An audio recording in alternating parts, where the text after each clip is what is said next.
نهاجی بەرەخۆت مەجەمە مامۆستا یوسف سلێمان بەرپرسە ڕێخستنە دانیمارک یا پارتیا دەموکراتە کوردستان سووریا مامۆستا یوسف دەم باش بەریا هەموو شتێکی ئەگەر لەسەر مەراسیمە خاکسپارتنە ڕاوستێ چاوە بڕێ بەچووکی تێدا ئامادە بوو کەرەم بکە.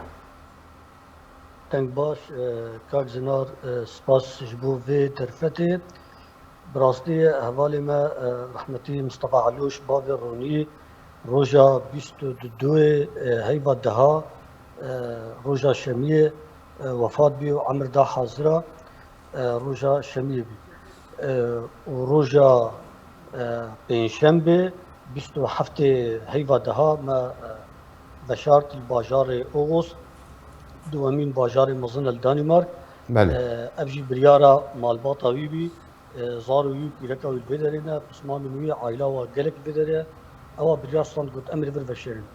Başa mamosta Yusuf vêdir yanî ji ber çê em got wesiyetayî bû ku li Danîmarkê veşartin ji ber çi bo afirîna Rojavaya Kurdistanê nehate veguhastin. Belê wasiyeta wî bî û her sê zarokê wî jî camiat xwînin li wî bajarê universitî dixwînin ewa jî biryar da got em dixwazin bavê me nêzîkê vebe ji bo em bikarin gelek cara herine ziyareta bavê xwe.